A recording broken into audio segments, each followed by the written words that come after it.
Hello again. I'm John McDonnell.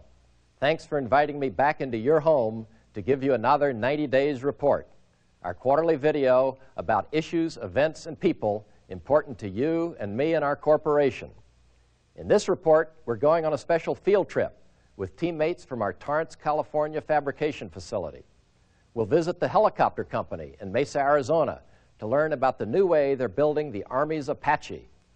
Then we're off to Huntington Beach, California, and our Space Systems Company for the story of another success for the workhorse of space.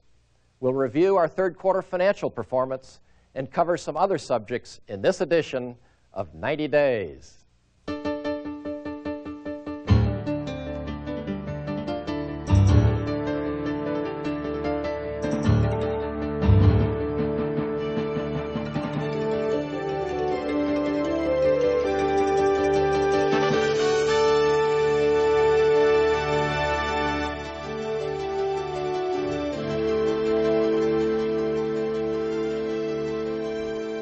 Happy to begin this program with good news.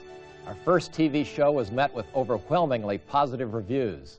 We received more than 13,000 response cards with your comments and suggestions, and I'll share some of them with you later in this program.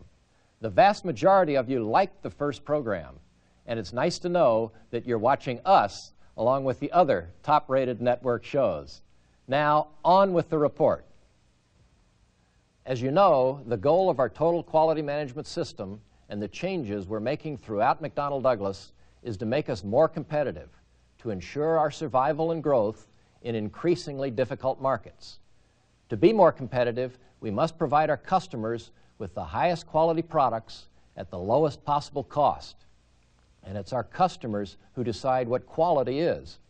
Generally, we think of our customer as the military services or governments or the world's commercial airlines. And of course, that's true. But in reality, our customer is usually someone inside McDonnell Douglas, someone who relies on the timeliness and quality of our work. It's easy to lose sight of this fact, especially if you've never had the chance to meet your customer, to see firsthand where your work fits into the scheme of things. Well, they're doing something about that problem at Douglas Aircraft Company's fabrication facility in Torrance, California. They make thousands of parts for our products there, like this one that goes into the MD-80 jetliner. To keep in touch with their customers, members of the Torrance Small Parts Assembly team took a field trip to the main Douglas plant in Long Beach. We've got a couple of tours going to C1.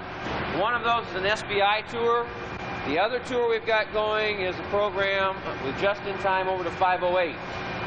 The three new members of the team that were elected by the people that are already involved will be going this morning around 7:30. We're going to get some more people involved. This is going to be an ongoing thing. We needed to find out what our customers really needed. And we needed to solve one problem: on-time quality. And what we weren't doing was getting the parts on time and first-time quality. So the reason for the trip was to show our customers we were very deeply involved and concerned about first-time quality and on time. When they get to Long Beach, the parts there means a lot. It means a lot to all of us. Because you feel bad when you say, well, hey, you know, we got a shortage here, we got to hold this plane up because of one part missing. And they were showing me what was wrong with the part, how did it fit.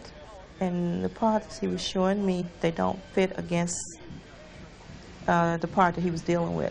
They have to more or less kind of move it over a little bit or try to open the hole a little bit more to make it go in, or maybe do a little checking straight on it, you know, to make it fit.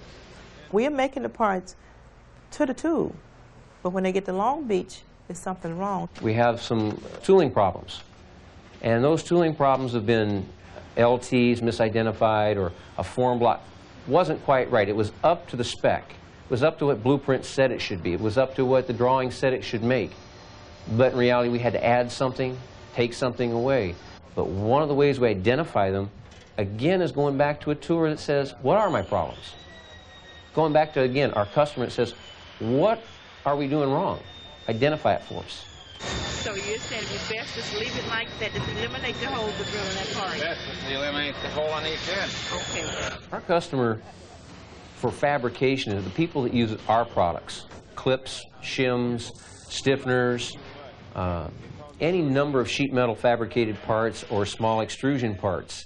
We do sub-assemblies. Those things go to a larger assembly area or another assembly area. That's our customer, because the product that we manufacture goes to somebody that uses what we do. The corporation's customer, we have to deliver an aircraft. Well, each one of us within the corporation have a customer within the corporation. The people on the floor, their customer is the guy sitting there putting that little shim in. When he's got a problem, they've got the problem, they have to fix it. So there's our customer, is the person we have to deliver our parts to. Each time you do something, you do it with pride. You care. It's very basic and simple, that says, if it's mine, I own it, and I'm going to do it right, and I'm going to do it the fastest I can, the best I can, and it's going to be right. It's all important. I think that's what we need to get back to, is really being proud of what we do. I feel good because I'm responsible for myself, and I know I do good work. It's important to the company, it's important to me, and most of all, it's important to the customer, because they want our business. We need their business.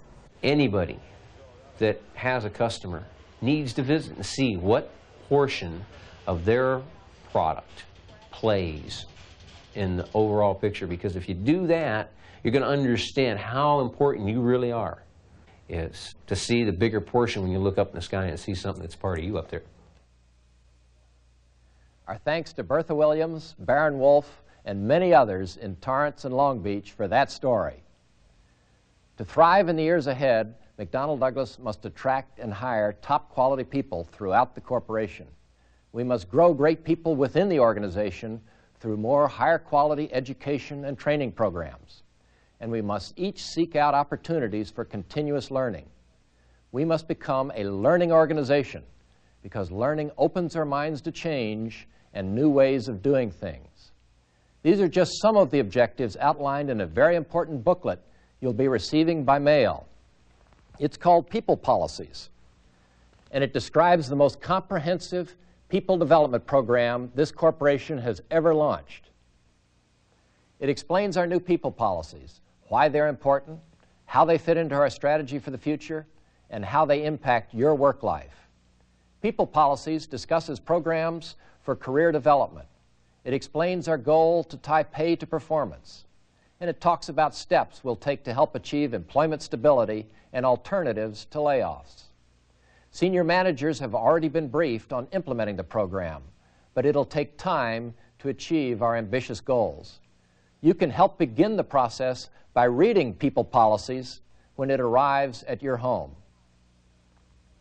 And now let's look at our third quarter financial performance. Overall, it was better than the second quarter. We had net earnings of $38 million compared with a loss of $48 million in the second quarter. The bad news is that earnings in combat aircraft declined, principally because of a lowering of the earnings rate on some older Apache contracts and inventory of excess helicopter parts we had to write down or swallow.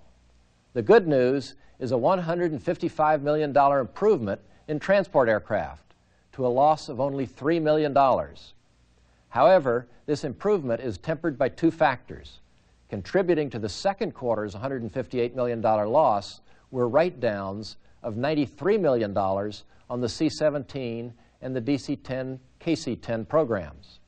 And in the third quarter, we had an unusual $25 million gain from an insurance payment. Nevertheless, while the transport aircraft results are still unsatisfactory, they do represent a real improvement of at least $25 million. In particular, there were significant improvements in the MD-80 program, with